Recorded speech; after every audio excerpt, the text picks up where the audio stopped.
Well met, fellow star travelers. Welcome back to Moonshadow Fantasy. I am your host, Makarios Moonshadow, aka Maka. Here to take a moment to talk about what our goal really is here, if I may, which is to farm these primals as fast as possible, skipping as many mechanics as possible with the least amount of people as possible. Those are our three main goal objectives. That being said, we're using 4 tanks for this fight, because we want to farm, we want to get as many mounts as we can for our friends, but we also want to get as many weapons as we can so we can descent them all. You can do this as a solo tank. We've seen that. We've seen 2 people do it, just 2 tanks. But you have to do a whole lot of mechanics, and it takes a whole lot of time. And we don't want to do that. We don't want to do things. We want to do mechanics. We want to skip mechanics. Right? That's been the whole point this whole time. So that being said, at the very beginning, each tank picks a cardinal direction, north, east, south, or west. You stand there, and we're going to back up and soak our orbs when the time comes. But for now, raid-wide damage for everybody, as they always do in the very beginning. Don't worry about it. You don't use mitigation for it. It doesn't hurt. It's no big deal. Now, the very next thing he's going to do is our orb phase. So for that, simply take a step back, pop your first orb. Your goal is to pop 1 of each color, 1 blue, 1 yellow. But you want to look to your left and look to your right to see what your buddies have, because the orbs are in different colors in different places. And your buddy to your left might need to go to your left. So you just want to make sure, because you might have to go left, you might have to go right, is what I'm saying. You want to make sure everybody gets 1 of each color. That being said, once you pop each orb, make sure to pop your mitigations. They do really, really hurt.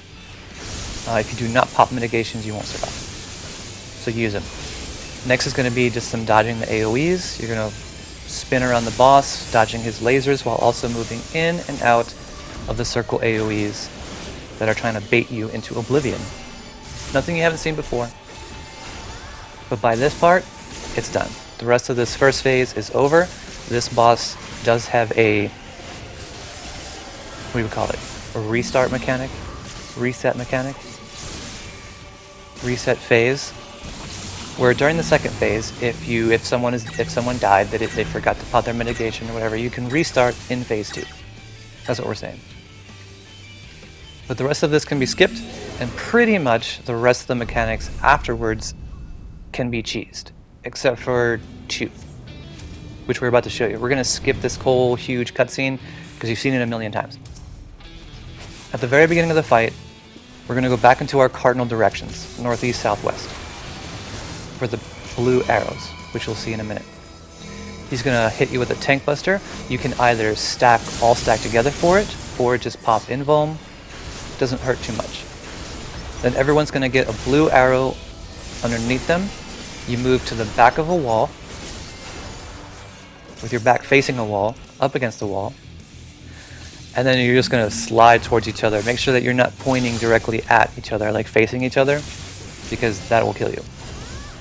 So after you're done sliding across the map, this is the phase where, the mechanic where he has all the AoEs and the arrows and the blue lines on the ground.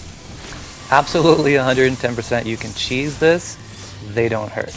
I didn't even pop mitigations for these. I just took my invuln stacks and went about my business, because they don't hurt. You know, least amount of effort. That's the goal. No stress.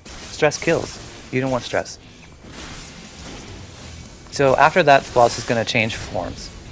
When he does that, all the damage that you do to him and this coming little mini in his person form, the Black Wolf. Yeah, any damage that you do here is going to transfer towards the end. So just go all out, go all ham. But also look towards your right at these little choppers. Each one is going to have a little orb above their head, counting from 1 to 5. You want to find the 4 or the 5, stand in front of it, wait for the bombs to blow up at the 1 or the 2, move over to that spot, wait for the remaining bombs to drop, then move towards the middle, pop your knockback prevention, or be in that middle for a huge knockback. If you hit the wall, you die. But even if you do, that's okay, because when the boss comes back, he's going to have no health, and he's going to die in 1 or 2 hits. And that's it. That is the fight. Thank you very much, everyone, from the bottom of my heart for watching. Please like, share, and subscribe. And check out next, we're going to go over what these weapons and everything are actually going for on the market board. Because if you don't, if you already have your mount and you're just helping someone out, next best thing is weapons and decenting. So I've found that on Famprit, most of these weapons are all from 100k to about 300k, minus the Dragoon weapon, which is 700k for some reason. It's not even the prettiest. I don't even know why. It's totally a weird thing. The minion doesn't come from here, but he does. You can make a housing item and a chocobo barding using his crafting item. Thank you very much, everyone, for watching.